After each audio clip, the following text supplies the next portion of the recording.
إن الحمد لله نحمده ونستعينه ونستغفره ونعوذ بالله من شرور أنفسنا وسيئات أعمالنا من يهده الله فلا مضل له ومن يضلل فلا هادي له أشهد أن لا إله إلا الله وحده لا شريك له وأشهد أن محمدا عبده ورسوله اللهم صل وسلم على نبينا محمد وعلى آله وصحبه أجمعين أما بعد. Ma'asyiral muslimin, jamaah salat subuh yang dirahmati oleh Allah Ta'ala, kajian kita pagi hari ini masih membahas masalah tauhid, yaitu kewajiban kita beribadah kepada Allah. Tauhid ini sangat luas sekali, termasuk kita wajib mengimani malaikat, mengimani kitab Allah, mengimani utusan Allah, termasuk pula mimpi-mimpinya para nabi. Mimpinya para nabi tidak sama dengan mimpi kita. Ya, karena itu dinamakan ar-ru'ya, itu mesti mimpi yang baik. Tapi kalau al-ikhtilam itu mimpi keluar mani, dan itu kadang-kadang menjadi godaan syaitan. Karena itu orang ketika mau tidur hendaknya berlindung kepada Allah, berdoa. Kita lanjutkan, yaitu halaman 80 yang kemarin kita baca sedikit, kemudian kita ulang. Wa qad kanatir ru'ya minan nabiyyina wahyan.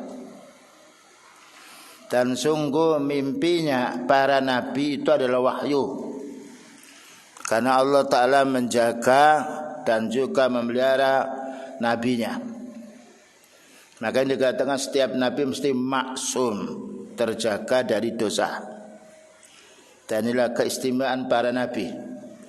Apa yang disampaikan oleh Rasulullah sallallahu alaihi wasallam atau para nabi sebelumnya, itu dasarnya wahyu, bicaranya Allah Ta'ala kepada para nabinya. Yang dimaksudkan wahyu ini sebagaimana disebutkan di dalam Sahih Bukhari Muslim, bersumber dari Aisyah radhiyallahu anha. Qalat awwalu ma budi'a bihi Rasulullah sallallahu alaihi wasallam. Pertama kali yang menjadi awal beliau sallallahu alaihi wasallam minal wahyi, di antara wahyu ini ar-ru'yatus salihatu fin naumi, mimpi baik pada waktu tidur. Jadi wahyu itu ada dua, ada wahyu yang dengan jalan datanya dari Allah secara mimpi kepada beliau, dan juga ada pula yang datanya dari malaikat yang memberitahu kepada Rasulullah sallallahu alaihi wasallam. Inilah mimpinya para anbiya, mesti benar dan juga kenyataan, berbeda dengan mimpi kita. Karena itu kaum muslimin, apabila kita mau tidur, maka hendaknya kita yaitu menyerahkan diri kepada Allah. Allahumma inni aslamtu nafsi ilaika wa fawwadtu amri ilaika wa alja'tu dhuhri ilaika la malja'an wa la manja illa ilaika. Dengan demikian insyaallah yakni Allah Ta'ala akan menjaga kita dari godaan syaitan, karena syaitan ini adalah musuh utamanya manusia. Selanjutnya, fa ayyu jahilin ajhalu mimman yad'anu fir ru'ya. Maka siapakah manusia yang paling bodoh melainkan orang yang mencela mimpinya para nabi. Adapun mimpinya orang soleh bisa juga terjadi. Mimpinya orang soleh adalah namanya yaitu ar-ru'ya. Mimpi yang jelek adalah al-ikhtilam. Wa yaz'umu annaha laisa bisyai'in, dan orang-orang bodoh ini menganggap bahwa mimpi itu tidak ada apa-apanya. Ini adalah keliru, ini salah, ini prinsipnya orang jahil. Kita tidak berprinsip orang bodoh. Kita mengikuti orang punya ilmu, karena ilmu itu datangnya dari Allah. Al ilmu min Allah, man ilmu din. Dijelaskan di sini, alladzi alai ahlus sunnah wal jamaah, yang menjadi prinsipnya ahlus sunnah wal jamaah, annar ru'ya, sesungguhnya mimpi, in kanat min khairil anbiya alaihi salatu wassalam, jika mimpinya ini bukan dari Nabi, fa innahu yajibu 'arduha 'ala syar'i. Jadi kalau kita mimpi baik, mimpi yaitu kita mau haji, mimpi kita siam, mimpi kita bersedekah, itu mimpi dari Allah karena baik. Ada mimpi yang bisikan dari syaitan, yuwaswisu fi sudurin nas, terutama mimpinya para pemuda yang tidak berilmu. Nah, ketika mimpi itu baik, maka kita bisa melaksanakannya. Mimpi kita mau bersedekah pada seseorang, ya mimpi kita yaitu mau haji, itu mimpi yang mulia, karena mimpi yang baik ini datangnya dari Allah. Mimpi yang buruk adalah waswas syaitan. Karena itu kalau kita mimpi yang buruk, segera bangun dan juga baca a'udzubillahi minasyaitonir rajim. Kalau bisa kita datang ke tempat mandi, kita mandi kemudian sholat, hilang mimpi itu kedua kalinya, mimpi yang jelek. Nah, fa innahu 'arduha 'ala syar'i. Kalau kita mimpi, maka kita hendaknya kita tanya pada orang punya ilmu. Atau kalau kita orang punya ilmu, maka kita perlu kita hadapkan dengan perintahnya Allah. Fa in wafaqathu, maka jika cocok mimpi ini dengan apa yang kita baca dari ayat, maka kita laksanakan. Dan ketika kita mimpi yang baik, jangan bicara kepada orang yang benci pada kita. Tapi kalau mimpi jelek, jangan dikabarkan kepada orang. Cukup kita istighfar. Wa illa lam yu'mal bihi, jika mimpi kita ini tidak cocok dan syar'i, jangan diamalkan. Wa annaha la yasbutu fiha syai'un min al-ahkam syariah, dan mimpi ini bukanlah bagian daripada hukum syar'i. Karena hukum syariah adalah sudah sempurna. Al-yauma akmaltu lakum dinakum, hari ini adalah aku sempurnakan agamamu. Jadi kalau kita mimpi disuruh sholat yaitu maghrib 10 rakaat, itu adalah waswas syaitan. Karena sudah jelas maghrib adalah 3 rakaat. Atau mimpi kita disuruh siam 1 bulan, jangan dilaksanakan. Karena beliau melarang kita naha anil wisal. Kita dilarang siam terus menerus bersambung. Karena bersama waktu maghrib tidak berbuka tapi dilanjutkan, itu namanya al-wisal. Dan ada pun beliau al-wisal itu karena yaitu wahyu dari Allah. Selanjutnya, wa annal ismata muntafiyatun anha, berarti kehormatan dirinya telah hilang dari hatinya kalau mimpi itu mimpi jelek. Oleh karena kita hendaknya selalu mohon kepada Allah. Awali kita mau tidur membaca Al-Quran atau berdoa agar kita dijauhkan oleh Allah Ta'ala dari waswas syaitan. Selanjutnya, wa qad ruwiya 'anin Nabi sallallahu alaihi wasallam, telah diriwayatkan dari Nabi sallallahu alaihi wasallam, tapi ini hadisnya dhaif, tidak boleh menjadi pegangan. Dhaif itu maknanya orang yang menyampaikan berita sampai kepada beliau sallallahu alaihi wasallam itu ada orang ini tidak bisa dipercaya, mungkin karena jelek hafalannya atau sering lupa. Begitu para ahli hadis telah bersepakat dan sepakatnya mendapatkan hidayah dari Allah. Ketika perawi hadis itu lemah, maka hadis dinamakan matruk, dhaif atau dajjal, pembohong. Selanjutnya dijelaskan di sini, wa rawa Ibnu Asim radhiyallahu anhu, diriwayatkan oleh Ibnu Asim radhiyallahu anhu di dalam kitabnya As-Sunnah. Ibnu Asim ada 2 jilid kitab As-Sunnah. Di sini disebutkan halaman 213 hak, itu namanya hadis. Hadis nomor 4869. Begitu orang-orang dahulu menulis hadis, Bukan sembarangan ditulis nomornya di kitab yang ia lihat, kemudian juga ditulis pengarang atau penulis hadis itu. Dan inilah yang sikonya, yang berhati-hatinya orang punya ilmu pada zaman dahulu. Min hadisi Ubadah ibn Samit, dari hadis Ubadah bin Samit. Ubadah bin Samit adalah seorang sahabat yang mulia.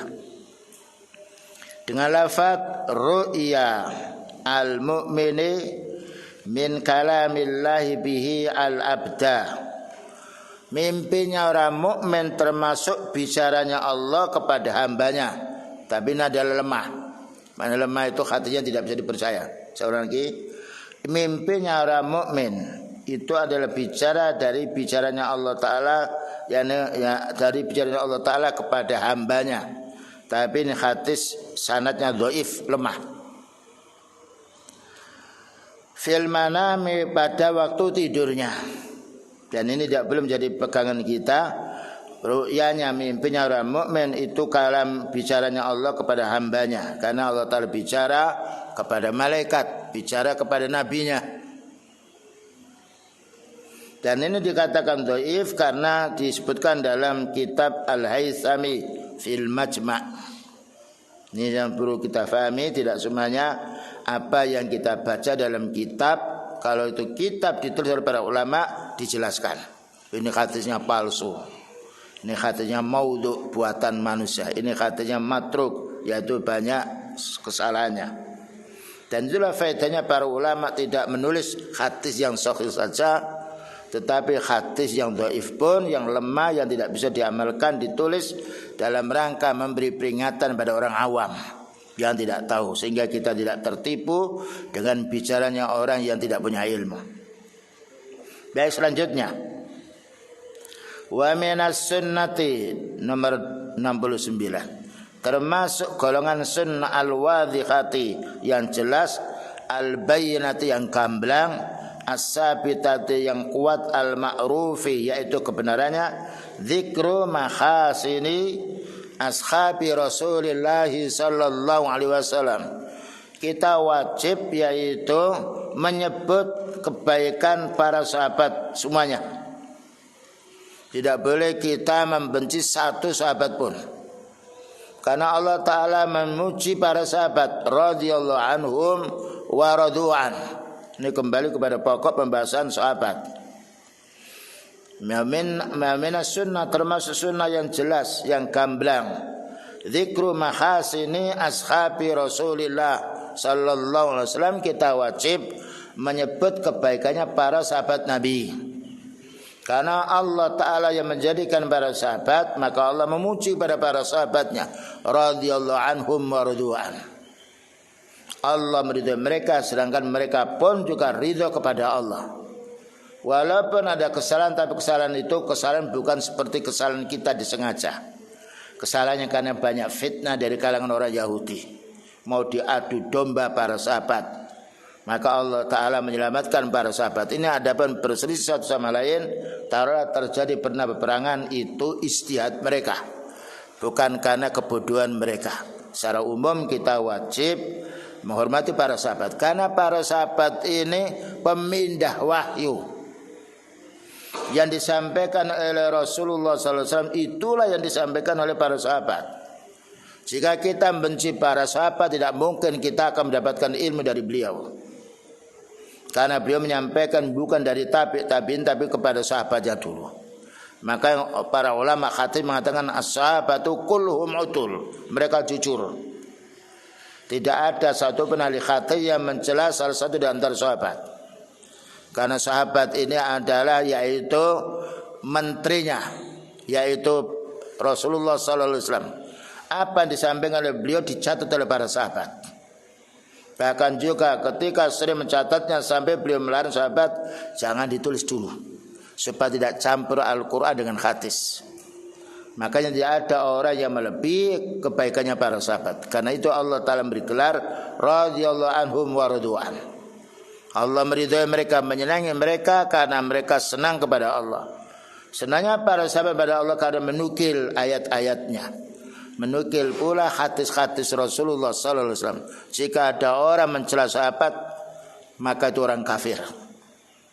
Karena tidak ada satu ulama pun yang mencela para sahabat. Karena ilmu datang dari para sahabat menimba ilmu dari Rasulullah sallallahu alaihi wasallam. Kullihim ajmain, maka para sahabat dicintai oleh Rasulullah sallallahu alaihi wasallam semuanya. Bahkan bukan hanya beliau, Allah taala mencintai mereka. Selanjutnya wal kaffu an dzikri masabihim. Kita tidak boleh menyebut kejelekan para sahabat. Ketika kita tahu itu ada kejelekan, kita harus diam. Nah, karena kejelekan para sahabat atau salahnya para sahabat bukan dengan disengaja, tapi fitnah dari kalangan orang Yahudi. Wal kaffu an dzikri masawihim. Kita tidak boleh menyebut kesalahan mereka. Pertengkaran antara sahabat Ali dan juga Muawiyah tidak boleh dibahas. Dan karena kebaikan mereka itu menutup kejahatan mereka dengan dasar ayat innal hasanati yudhibnas sayyiat. Amalmu yang baik itu akan menghapus dosa. Siapakah yang bisa melebihi kebaikan para sahabat? Tidak ada. Karena itu beliau mengatakan alaikum bisunnati wa sunnatil khulafair rasyidin.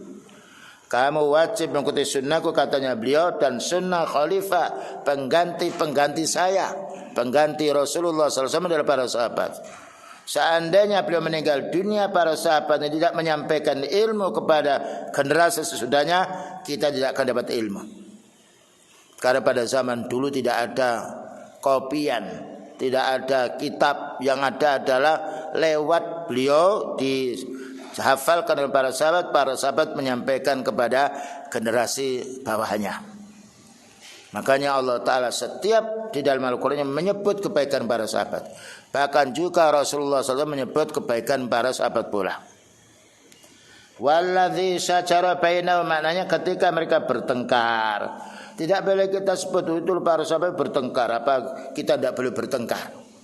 Ini memberi penjelasan, berarti dia itu menyetarakan dirinya dengan sahabat, dan ini tidak boleh, dan juga bisa menjadi sebab kufur.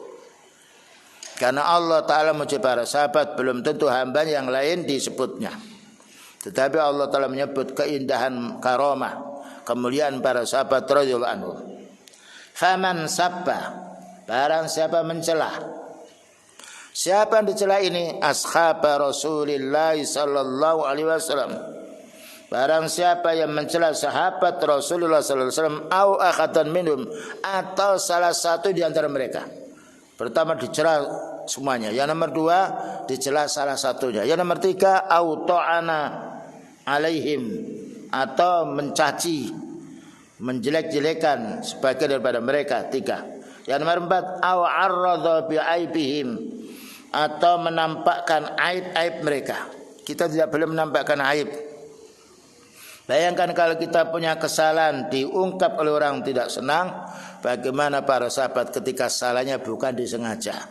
Karena fitnah yang besar dari kalangan orang Yahudi. Maka ini fitrah manusia, ketika dia punya salah tidak mau diungkap oleh manusia. Bagaimana orang paling mulia lalu kita sebut kesalahan, tidak boleh. Karena kesalahan para sahabat ini bukan disengaja, tetapi karena fitnahnya orang Yahudi dan juga orang Nasrani. Dan Allah Ta'ala mengampuni mereka radhiyallahu anhum. Allah meridai mereka, maknanya Allah Ta'ala tidak menghukum mereka. Nah, aw'aba akhatan minhum, atau mencela salah satu di antara mereka, biqalilin, sedikit, aw kasiran, atau banyak. Tidak boleh walaupun satu kalimat, dua kalimat kita mencela, kita harus istighfar, karena kita tidak tahu. Karena Allah akan mengampuni dosa bagi orang tidak tahu kemudian mau istighfar. Aw dikin, atau sangat kecil sekali.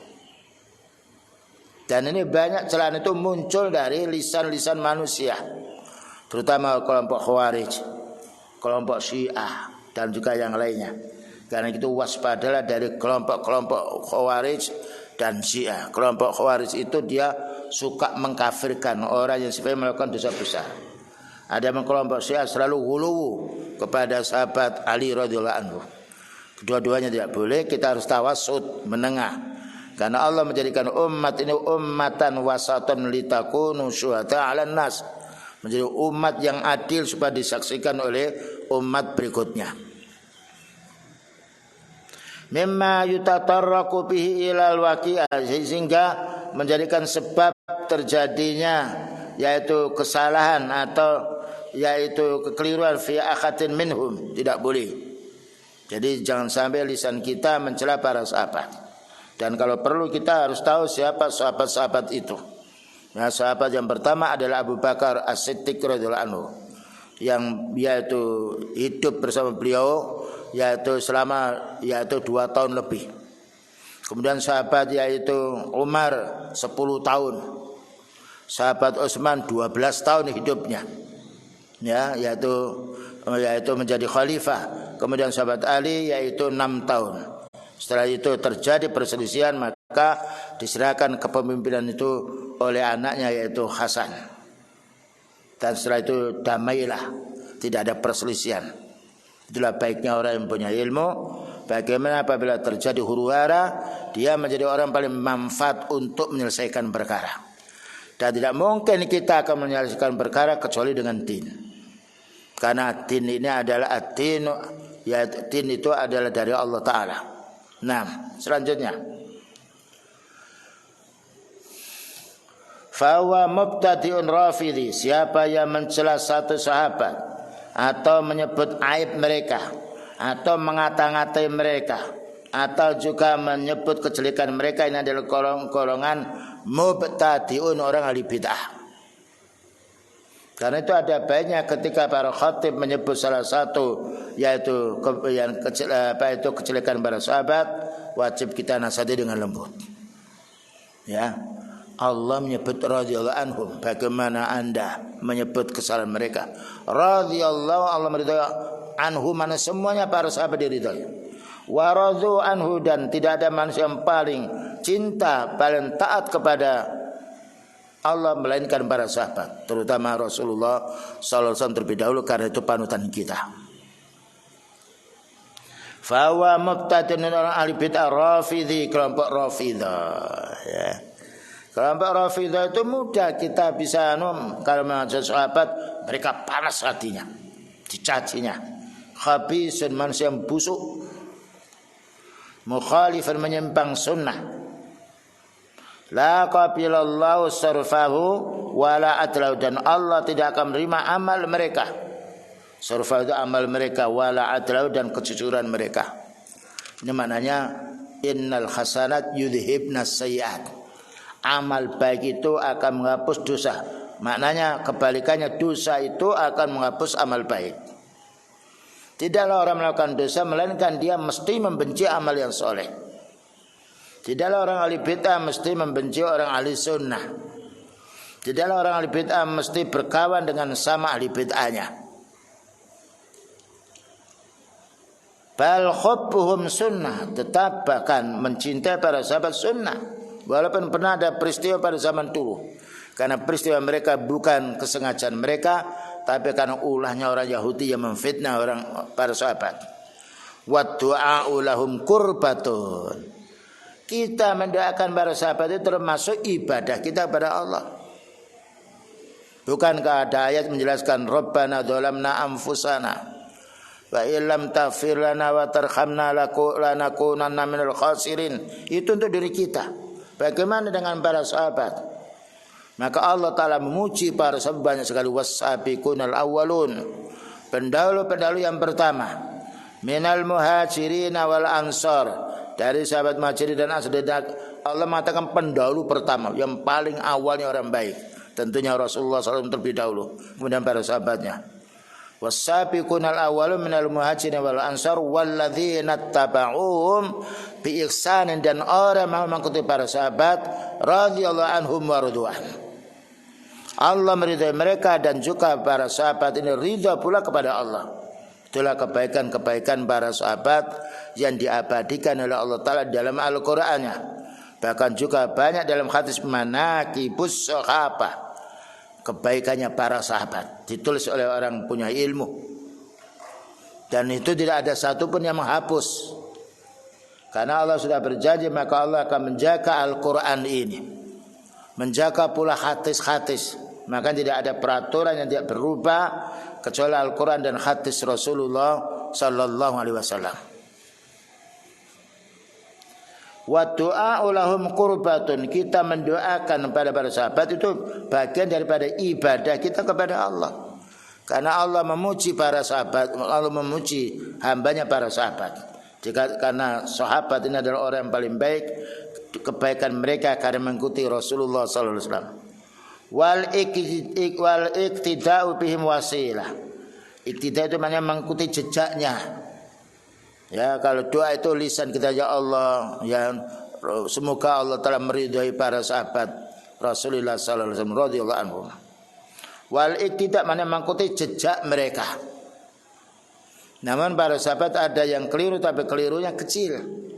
Tidak jatuh kepada kesyirikan, tidak jatuh kepada bid'ah, karena mereka orang punya ilmu. Maka apabila orang melakukan dosa karena tidak tahu, maka Allah mengampuni dosanya. Ya, kullu bani Adam khata'. Setiap anak Adam mesti salah. Wa khairul khata'ina at-tawwabun. Paling banyak orang salah adalah segera bertobat. Itu secara umum hadis beliau. Bagaimana dengan kelirunya para sahabat yang sangat kecil? Orang itu keliru bisa juga karena sebab kejahilannya, keawamannya, atau karena sebab lupa itu sedikit. Makanya para sahabat Allah Ta'ala menjaganya, dijadikan oleh Allah Ta'ala sebagai panutan untuk generasi sesudahnya. Alaikum bisunnati, itu wasiatnya beliau, kamu wajib mengikuti sunnahku, wa sunnatil khulafai rasyidin, dan ikuti sunnah para khalifah pengganti saya, Abu Bakar, Umar, Utsman dan Ali, dan juga seterusnya.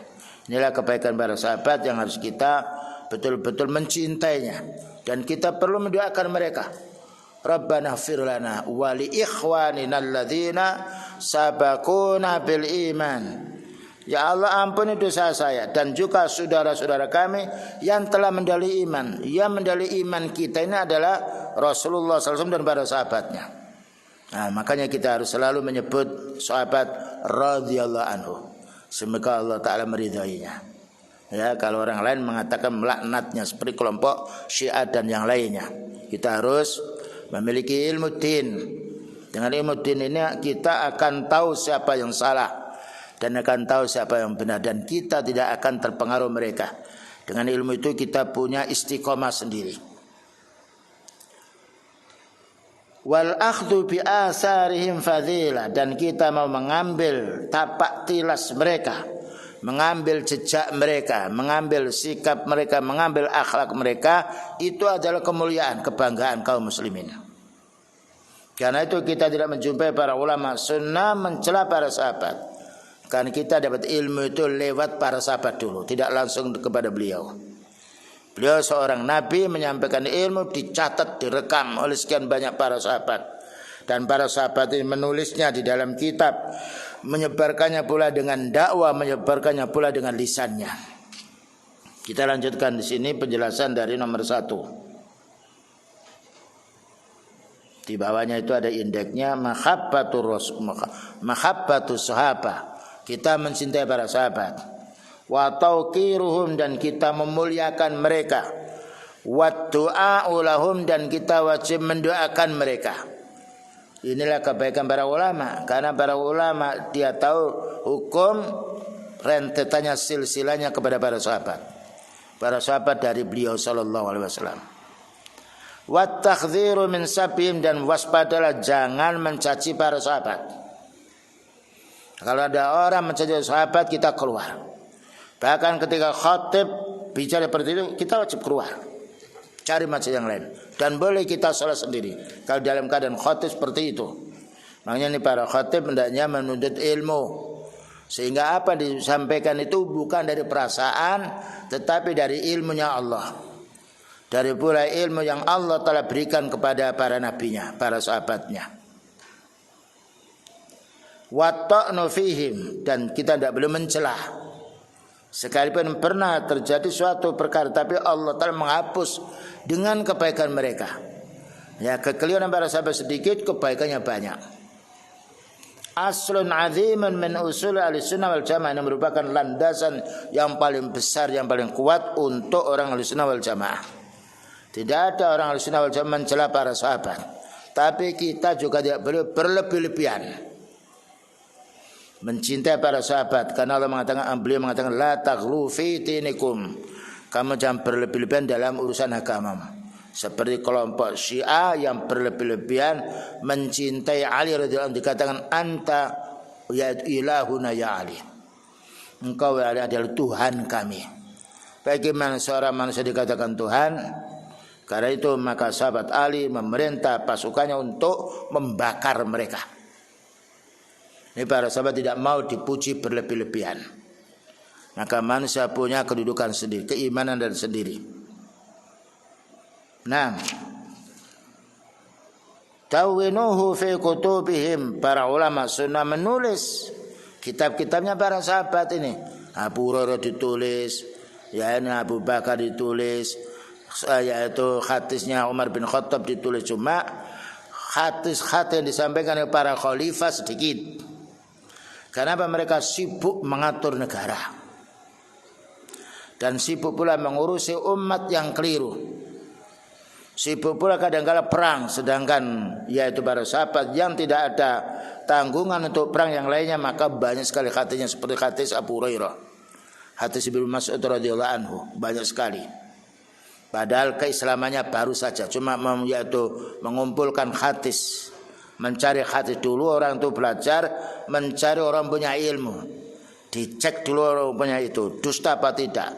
Kalau pernah dusta tidak diambil ilmunya. Subhanallah. Dan ini merupakan fadilah dari Allah Ta'ala untuk penjagaan Islam ini. Wa dhammanuhu aqaidahum, dan para sahabat ini menghimpun, mengumpulkan akidah-akidah mereka. Para ulama ini mengumpulkan akidah-akidahnya para sahabat. Karena sahabat menimba ilmu langsung dari Rasulullah sallallahu alaihi wasallam. Wa tawasau bihi fima bainahum, dan sering mereka berwasiat. Terutama kita kaum muslimin kalau sudah lanjut usia hendaknya sering berwasiat. Atau kita tulis wasiat itu di kertas kita. Terutama para pedagang yang lainnya yang mungkin ada hubungan dengan orang keluarga kita tidak tahu, tulis. Ya kan, karena beliau mengatakan yaitu al-ilmu, ilmu itu adalah yaitu dengan tulisan. Nun wal qalami wa ma yasturun. Maka dengan pulpen itu kamu tulis. Terutama para pengusaha atau para dagang, karena hak manusia ini lebih berat daripada kita salah di hadapan Allah, karena Allah Ta'ala maha pengampuni kita dan Allah Ta'ala maha tahu apa yang kita lakukan. Tapi kalau manusia punya hak sendiri, seandainya orang yang kita hutangi itu dia tidak ridha, tidak akan, Allah Ta'ala tidak akan melepaskan orang yang menghutanginya. Karena hak manusia, hukukul atamin, hak atamin, hak manusia. Selanjutnya, kaifa, bagaimana tidak, wahum khamalatud-din, mengapa Allah Ta'ala tidak memuliakan, mengapa Allah Ta'ala memuliakan para sahabat? Karena mereka ini pembawa din, penyebar din. Dan saat itu tidak ada kitab yang dikumpulkan oleh para sahabat lewat hafalannya, disampaikan yang lain sehingga hafal. Dan saat itu belum ada tulisan. Nah, kemudian setelah itu beberapa lama maka beliau menyuruh para sahabatnya, tulislah, uktubu anni walau ayah, tulis ya dari saya walaupun satu ayat. Dan para sahabat mengerti, ini tulis, ini ayat Quran tulis sendiri, ini hadis tulis sendiri, dan mereka hafal. Dan juga Allah Ta'ala, beliau memuliakan bangsa Arab karena kuatnya dia hafalannya dan juga keberaniannya. Dan juga al-khulafa'u min Quraisyin, khalifah yang paling dipilih oleh Allah Ta'ala dari suku Quraisy, yakni 30 tahun, yaitu kepemimpinan dipegang oleh bangsa Arab saat itu, dan paling kuatnya. Tetapi itu orang Arab yang mukmin. Ya, ada Abu Jahal orang Arab tapi dia kufur. Tidak ada kemuliaan bagi orang kufur. Nah, selanjutnya, wa azaruhu, dan mereka membela Islam ini, wa nasaruhu, dan mereka menolongnya. Wattaba'un nural ladzi unzila ma'ahu. Para sahabat mengikuti cahaya yang Allah turunkan kepadanya. Mana nur di sini adalah Al-Qur'an. Famahabbatuhum, mencintai para sahabat, wattabbu, dan membela kepada sahabat, an i'radihim, ya, untuk membela kehormatan mereka, dinun wa iman, termasuk adalah agama. Kita memperkuatkan agama kita dan juga memperkuat iman kita. Karena tidak mungkin kita akan punya ilmu melainkan lewat para sahabat. Para sahabat menyampaikan lewat tabi'in, para tabi'in menyampaikan lewat ahli hadis dan seterusnya sampai kepada kita semuanya.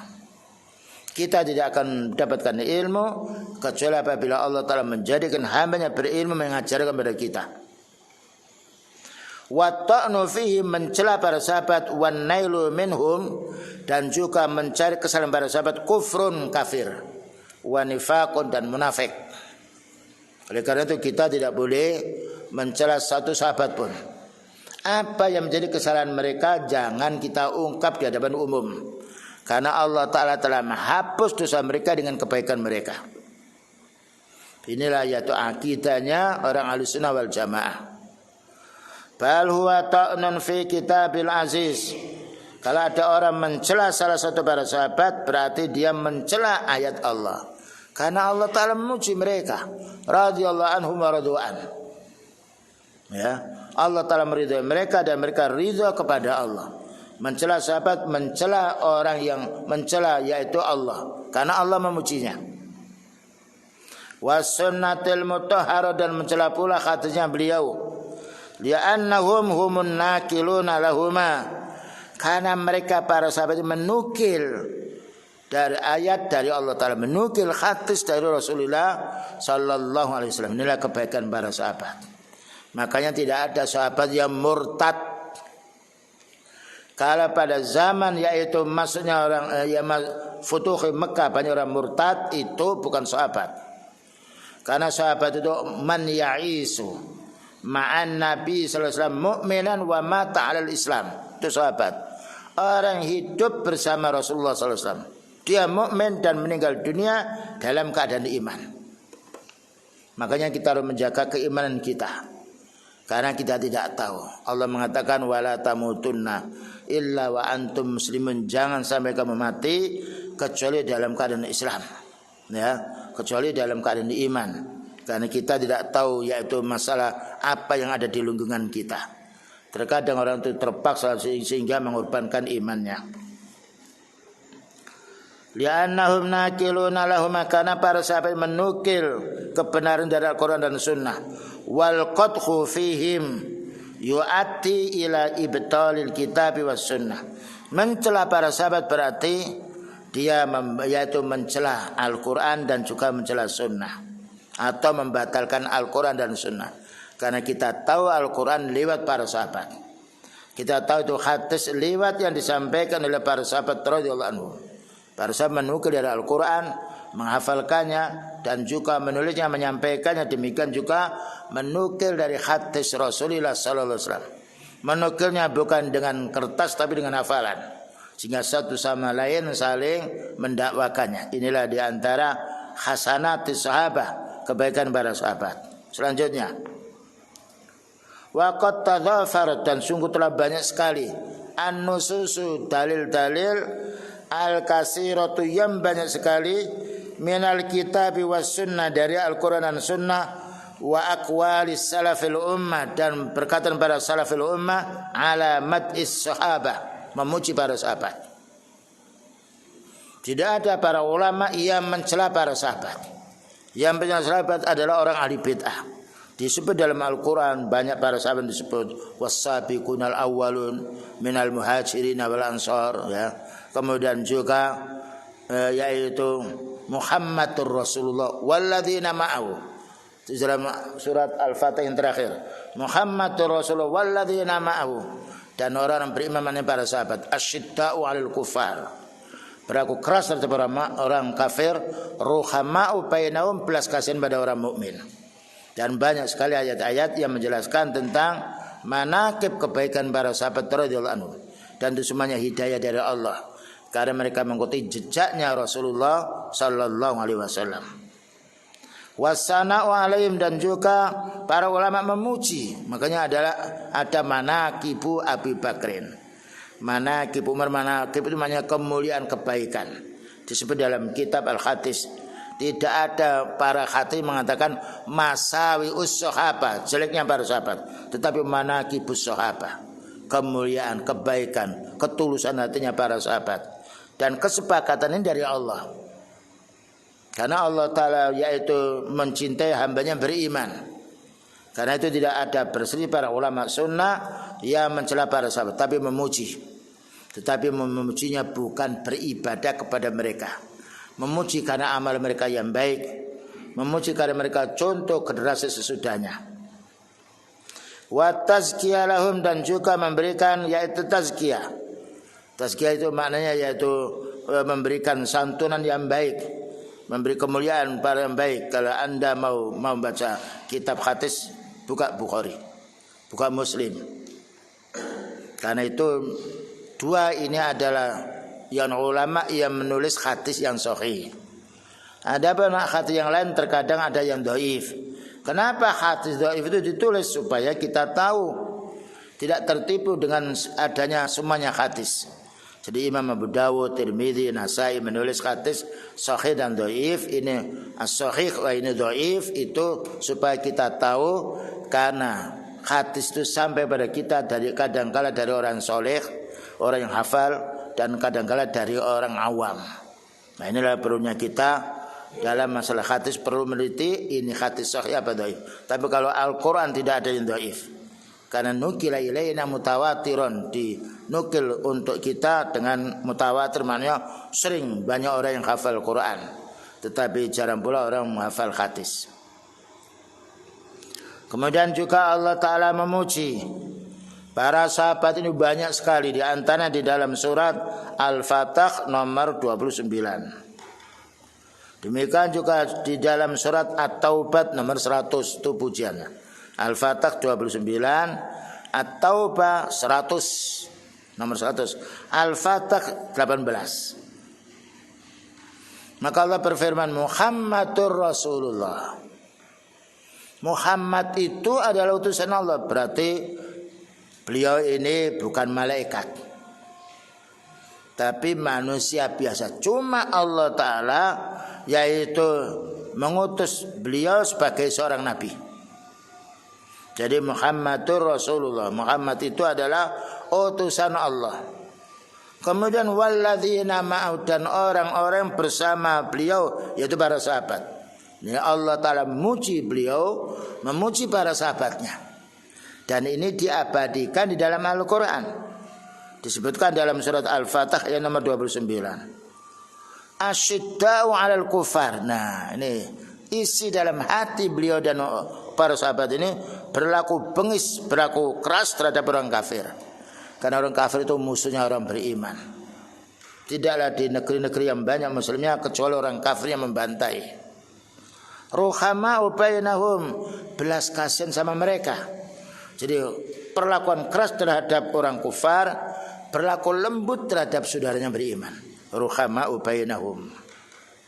Nah, inilah ketika kita sebagai orang mukmin, bagaimana kita memiliki sifat belas kasihan kepada saudara kita, kepada istri kita, pada anak kita, dan kepada tetangga kita yang muslim. Kalau kita melampiaskan yaitu kebaikan para tetangga kita, kita dia akan bermusuhan kepada tetangga kita.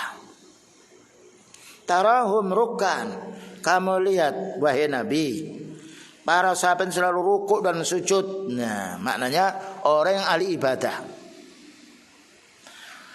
Mereka sholat, mereka beribadah ini bukan mencari urusan dunia, tetapi yabtaguna fadlan minallah. Mereka beribadah ingin mencari keridhaan Allah. Waridwana, dan juga ingin mencari fadilahnya, kemuliaan dari Allah. Simahum fi wujuhihim min asari sujud. Tanda-tanda mereka itu bisa diketahui tapak tilas sujud mereka, di dahi mereka, tapi bukan dahi kita. Karena beliau menyebut para nama orang yang mengikuti para sahabat, maka mereka akan menjadi orang beriman. Dzalika masaluhum fit Taurat. Begitulah Allah menyebut kebaikan para sahabat ini dalam kitab Taurat. Makanya orang-orang yang sifatnya dia Nasrani atau Yahudi, ketika dia tahu tentang kebaikan para sahabat, mereka membanding tidak ada temannya para nabi yang lebih bagus melainkan temannya Rasulullah sallallahu alaihi wasallam. Ini orang-orang punya ilmu. Walaupun dia kufur tapi hatinya tahu ternyata yang baik itu adalah mereka-mereka. Yaitu Nabi Musa alaihissalam punya sahabat Khawari. Tetapi orang-orang tersebut menilai bahwasanya Khawarinya, yakni Rasulullah SAW para sahabatnya lebih bagus ya daripada Khawarinya para nabi sebelumnya. Oleh karena itu Allah Ta'ala mengatakan, Allah Ta'ala menjadikan Rasulullah SAW adalah penutup para nabi, karena paling baiknya manusia. Dan Allah Ta'ala mengutus mereka rahmatan lil alamin, akan menjadi rahmat dibelas kasihan oleh Allah Ta'ala umat seluruh dunia ini. Selanjutnya, masaluhum fit Taurati wa masaluhum fil Injil. Ya. Kebaikan para sahabat ini pernah ditulis oleh kitab yang lalu dan pernah pula ditulis oleh kitab Injil, Taurat Injil. Bagaimana kok begitu? Karena mereka akan tahu bahwasanya pengikut-pengikut para nabi ini adalah orang yang baik. Jadi mereka lebih tahu terlebih dahulu orang Yahudi Nasrani ini daripada orang Muslim. Dan kenyataan itu pun disaksikan dalam kitab mereka. Bagaimana kita tidak memuliakan, tidak mendoakan kebaikan para sahabat? Dan ini diabadikan dalam Al-Quran. Kazar'in akhraja syat'ahu, ya. Seperti tanaman yang mengeluarkan, yaitu syat'ahu itu 6 biji-bijiannya. Fa'azarahu, maka menjadi keluar, ketika biji ini keluar dari tanah menjadi kuat ya. Fastaghrada fastawa ala suqi, sehingga menjadi tegak lurus. Kalau kita menanam biji jagung yang lainnya, maka akan tumbuh lunas, lama-lama menjadi kuat dia. Dan Allah Ta'ala memisalkan mereka ini seperti ini. Yu'jibuz zurra'a, mengherankan para petani, liyaghidha bihimul kuffar, supaya marah orang-orang kafir itu. Wa'atallahu alladhina amanu, maka Allah menjanjikan orang beriman. Orang beriman yang dijanjikan, wa amilus salihati, dan orang beramal soleh. Tidak cukup iman, karena iman itu kemantapan dalam hati. Amal itu lebih berat. Orang beriman lebih mudah, resikonya sedikit. Tapi kalau orang itu beramal, resikonya banyak, karena dia beramal akan disaksikan oleh orang. Sedangkan iman yaitu orang yang tahu adalah dirinya sendiri. Tentunya Allah Ta'ala yang lebih tahu. Nam minhum maghfiratan wa ajran azima, sehingga Allah Ta'ala yaitu menggandakan pahala dan pengampunan yang banyak sekali. Ini disebutkan dalam surat Al-Fatah ayat nomor 29. Kemudian juga Allah Ta'ala memuji dalam surat At-Taubah nomor 100, ya, yang dipuji adalah para sahabat, karena itu pendahulu kita. Makanya beliau mengatakan, yakni khairun nasi qarni. Itu hadis yang sahih. Khairun nasi qarni, paling baiknya manusia adalah generasi yang hidup bersamaku, para sahabat.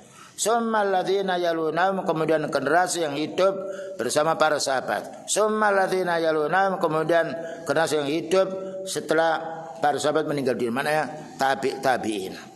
Ini ada 3, yaitu langkah yang dimuliakan oleh Allah Ta'ala berdasarkan hadis Rasulullah sallallahu alaihi wasallam. Selanjutnya, wa'adda lahum, dan Allah menjanjikan para sahabat ini jannatin tajri, yaitu surga yang mengalir. Makanya kita meyakini bahwa para sahabat semua masuk surga. Namanya sahabat adalah orang yang pernah bergaul, berteman dengan Rasulullah sallallahu alaihi wasallam, dan dia beriman dan meninggal dunia dalam keadaan iman. Kalau yang pertama ketika Futuhi Mekah, kemudian banyak terjadi orang murtad, itu bukan sahabat, karena para sahabat tidak ada murtad. Tajri tahtaha al-anharu khalidina fiha, Maka Allah menjanjikan para sahabat ini masuk surga, mengalir di bawahnya sungai, kekal di dalamnya. Inilah mahasin kebaikan para sahabat yang disebut langsung dari Allah Subhanahu wa taala. Dzalikal fawzul azim, itulah kebahagiaan yang cukup besar. Disebutkan dalam surat At-Taubah. Kemudian juga di dalam surat Al-Fatah nomor 18. Laqad radhiyallahu 'anil mu'minina. Laqad radhiyallahu 'anil mu'minina idh yubay'unaka tahta asy-syajarah. Fa'alima ma fi qulubihim fa'anzala as-sakinata 'alaihim wa asabahum fathan qariba. Surat Al-Fatah ayat nomor 18. Laqad radhiyallahu 'anil mu'minin, sungguh Allah Ta'ala meridai orang mukmin. Kalau orang mukmin diridai oleh Allah Ta'ala, berarti yang dimurkai, yang dibenci, yang dimarahi oleh Allah adalah orang kafir dan juga orang munafik. Karena Allah Ta'ala menjadikan manusia 3 tingkatan. Paling baiknya adalah orang mukmin, termasuk juga orang muslim.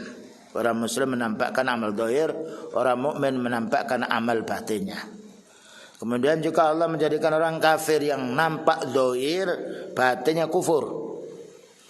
Ya, kemudian Allah menjadikan orang ketiga yang ini yang paling bahaya adalah orang munafik. Orang munafik itu menyembunyikan keimanannya, menampakkan kekufurannya kepada orang secara umum. Makanya Allah menjadikan innal munafiqina fit tarkil asfali minan nar. Orang munafik itu adalah di tempat neraka yang paling bawah. Karena apa? Khida, menipu. Yukhati'una Allah wa huwa khati'un. Mereka menipu Allah.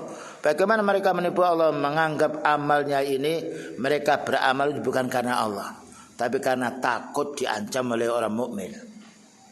Oleh karena itu kita kaum muslimin beribadah merasa diawasi oleh Allah, merasa kita senang mendapatkan pahalanya, merasa kita senang kita diampuni dosa kita.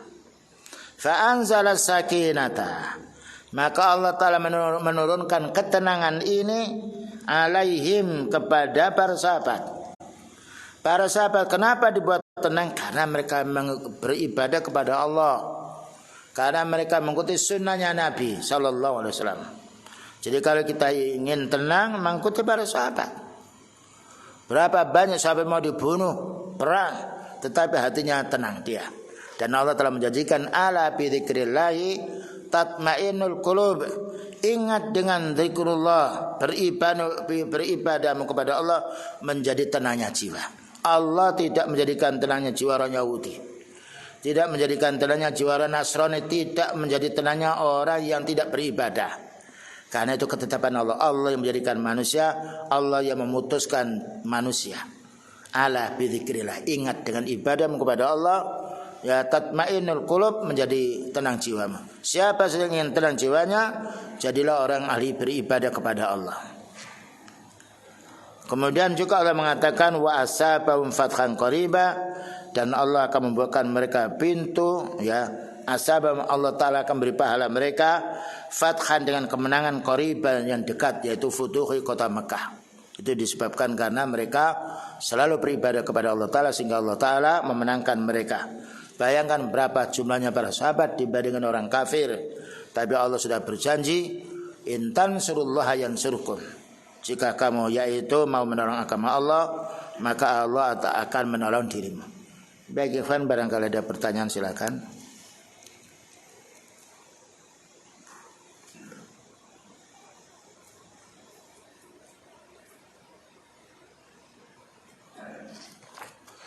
Fadhil.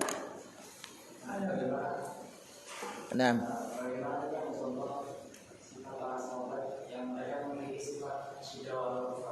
sifat, iya, nah, betul, asyda alal kufar.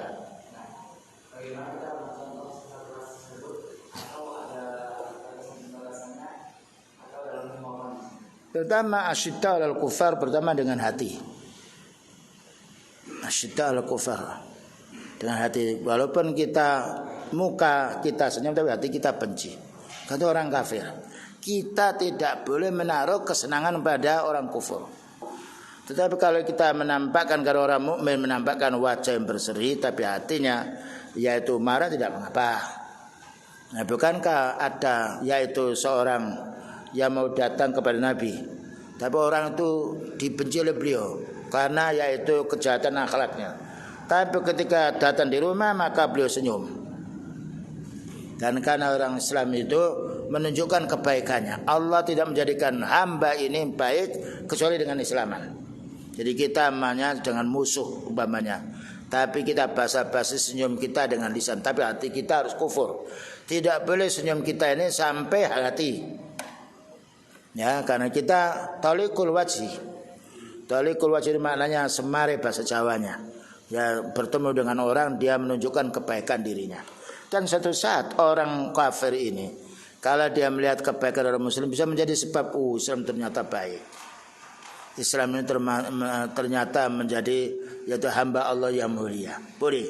Ya. Jadi kita menampakkan kekufuran pada orang kafir secara batin boleh. Artinya kalau kita tidak boleh lama-lama yaitu bergaul dengan mereka. Ya. Tidak boleh memuji mereka di hadapan umum. Karena Allah Ta'ala saja membenci mereka. Dibencinya oleh Allah Ta'ala karena kekufuran mereka. Ya, jadi kalau kita dengan bapak kita naudzubillah min dzalik kufur, kita harus wasahib umma fid dunya ma'rufah. Temani di dunia dengan baik. Menemani tidak mengapa. Bukankah Rasulullah SAW berteman pula dengan Abu Thalib, tapi berlaku lembut. Karena Abu Thalib ini adalah sayang yang membela orang kafir, suatu saat membela orang muslim. Ya, karena ada wibawa tertentu. Tapi beliau dilarang oleh Allah Ta'ala untuk menyolati, mendoakan mereka. Ya, karena kufur itu lain dengan beriman. Tapi muamalah secara zahir kita berdagang dengan orang kafir, asal kita tidak mengikuti jejak mereka boleh. Karena beliau juga pernah berdagang dengan membawa dagangannya orang kafir, tidak mengapa. Ya. Tapi kalau sampai muncul orang kafir itu bagus ya, beda dengan orang muslim. Suatu saat bohong orang kafir tidak boleh. Walaupun kejujurannya orang kafir, Allah Ta'ala tidak memuliakan mereka. Karena orang kafir jujur mungkin dia ingin mencari kawan yang lain. Tetapi Allah melihat hati kita. Innallaha la yanzuru ila suwarikum wala ila ajsamikum walaki yanzuru ila qulubikum wa amalikum. Allah Ta'ala tidak melihat penampilan dirimu dan jasadmu, tapi Allah melihat hatimu dan amalmu. Nah, ya. Tentang Mimpi. Kalau mimpinya Nabi itu maju dan Allah. Ya. Mimpinya Fir'aun. Mimpinya? Fir'aun. Fir'aun kan bermimpi akan naik hari yang mengajak Iya. kekuasaannya. Itu kekhususan dari Allah, Suatu saat Allah Ta'ala memberitahu kepada mereka bahwa nanti akan ada bayi yang mau membunuh mereka atau yang lainnya. Jadi itu bagian daripada pemberitahuan Allah Ta'ala pada orang kufur. Jadi mimpinya orang mukmin, nah dia kan kufur kan. Jadi suatu saat mimpi itu mimpi yang nyata, bahwa dia nanti akan dibunuh orang ini, Nabi Musa alaihissalam. Itu namanya mimpi berupa wahyu. Dan sekarang wahyu sudah putus. Ya bukan nabi. Tapi Allah menjelaskan Allah punya hak. Ini mimpi demikian dan akan terjadi. Jadi mimpi itu orang muslim kadang-kadang mimpi, orang kafir juga mimpi. Ya, tapi mimpinya orang mukmin adalah ru'yatullah. Itu adalah yakni kebaikan dari Allah. Tapi mimpinya orang kafir ikhtilam, mimpi yang jahat. Ya, jadi memang Fir'aun mimpi, tapi itu Allah Ta'ala yang berikan firasat kepada Fir'aun bahwa nanti ada orang yang akan membunuh si dia, yaitu Nabi Musa alaihissalam. Jadi ini mimpinya itu bagian daripada kehendak Allah Ta'ala pada orang kafir tertentu. Tapi mimpi kita tidak seperti mimpinya Fir'aun, tidak seperti mimpinya yaitu yang lain. Maka mimpi yang baik itu bagian daripada kenabian. Mimpi yang buruk itu adalah waswas syaitan. Makanya kalau kita mimpi buruk, kita segera ta'awudz. A'udzubillahi minasyaitonirrajim, dan juga meludah sebelah kiri. Sudah. Baik. Ini tanda. Jika ada dua teman yang melakukan transaksi jual beli dengan hutang, kemudian salah satunya yang menjual meminta kita fee. Saya ulangi lagi ya. Jika ada dua teman yang melakukan transaksi jual beli dengan hutang, dua teman ini transaksi jual beli dengan hutang. Kemudian salah satunya yang menjual meminta kita meminta kita fee ini ya. W ini apa W ini? Meminta kita memberitahu agar dia membayar hutangnya. Nanti dulu ini karena panjang. Sedangkan kita tidak tahu menahu transaksinya.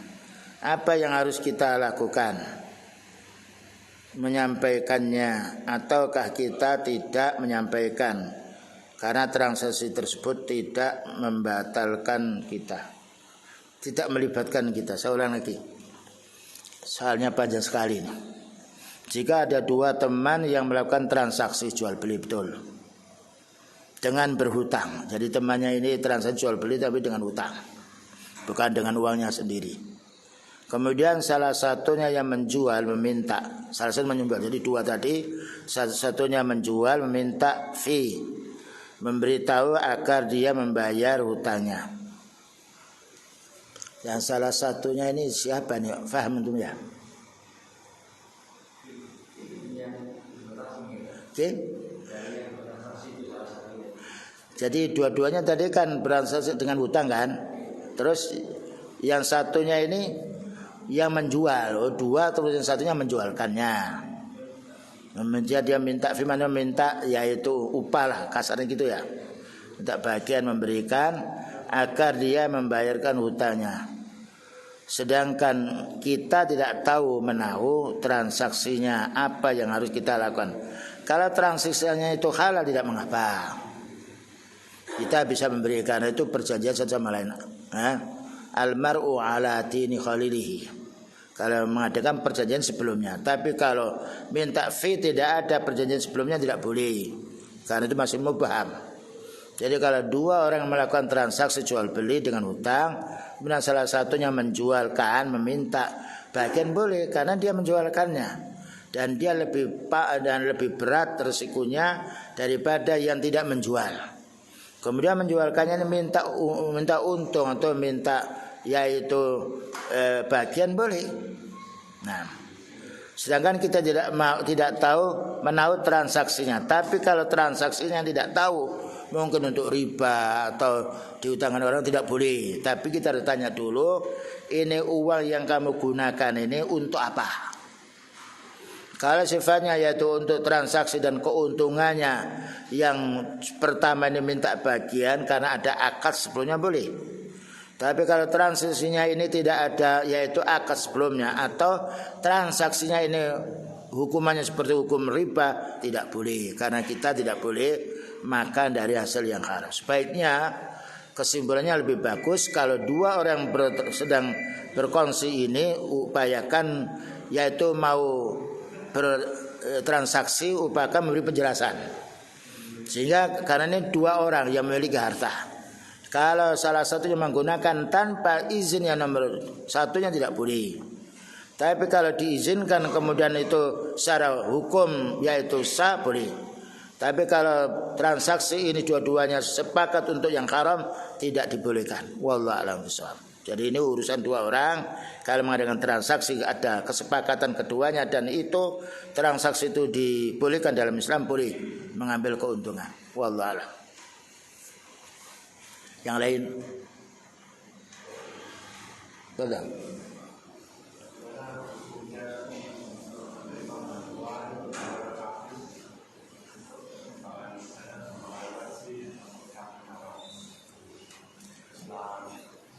Dilihat dulu. Kalau mereka membantu orang kafir, membantu proyeknya orang muslimnya masjid yang lain itu ada maksud apa? Kalau secara makna fikih maka mereka tidak mendapatkan pahala karena dengan kekufuran mereka. Ya, apa yang dibelanjakan oleh orang kafir walaupun itu dari jual beli maka tidak dapat pahala mereka, tapi mereka mendapatkan kebaikan dari kaum muslimin. Karena orang yang dikasih merasa lebih, yaitu merasa kasihan terhadap orang memberi. Cuma kalau pemberian itu mengakibatkan kita harus mengikuti jejak mereka karena kita orang miskin, dibantu orang kafir, kemudian ada dalam hati ini merasa memuliakan mereka, sebetulnya tidak boleh. Ya, karena kita bangunin dari harta yang halal. Tapi kalau dari harta yang haram tidak boleh. Tapi kalau mereka membangun ada maksud mereka takut dari kita ini supaya mereka tidak dimusuhi oleh kita, dan kita tahu sumbangan itu dari hasil yang halal memperdagang boleh. Itu kebaikan urusan dunia. Mungkin mereka takut kalau dia membantu kita karena orang Islam mayoritas, mereka sedikit, membantu mereka boleh. Tapi baiknya bantuan itu bukan untuk kebaikan masjid. Umpamanya ini saya gunakan untuk jalan boleh. Bahkan hasil riba, hasil yang haram riba kita gunakan untuk WC boleh. Kita gunakan untuk jalan raya boleh, tetapi tidak boleh untuk kebaikan. Karena Allah Ta'ala tidak menerima amal baik kecuali dengan halal. Innallaha bahwa Allah la yakbalu al halalu bayyinun wal haramu bayyinun wa ma bayyana umurun mustabihat. Ada perkara-perkara yang subhat, kalau kita tidak tahu sebaiknya kita menolak. Namun kalau kita tidak tahu siapa membeli, kemudian orang itu masukkan di kas kita duit, ya kotak-kotak di masjid dan yang lainnya, maka kita karena ketidaktahuan maka kita boleh memanfaatkannya karena pada dasarnya kita tidak tahu. Wallahu a'lam bishawab. Jadi sebaiknya kalau ada misi untuk mengkafirkan, mengajak orang, maka sebaiknya kita tidak menerima. Sudah bagus, kita sudah cukup begitu aja. Boleh ditolak, boleh. Kalau itu ada indikasi apabila mereka itu mau, yaitu nanti masa depannya akan mengajak kita loyal, yang lain sebaiknya kita tolak. Kita katakan cukup, kita sudah bangun, sehingga tidak tercampur antara barang yang haram dan barang yang halal. Wala talbisul haqqa bil batili wa taktumul haqqa wa antum ta'lamun. Lebih baiknya yaitu kita mencari sumbangan dari saudara kita sendiri saja. Wallahu a'lam. Baik, begitulah yang dapat disampaikan. Wa sallallahu ala nabiyyina Muhammadin wa ala alihi wasallam. Subhanakallahumma bihamdika asyhadu an la ilaha illa anta astaghfiruka wa atubu ilaik. Walhamdulillahirabbil alamin. Wassalamualaikum warahmatullahi wabarakatuh.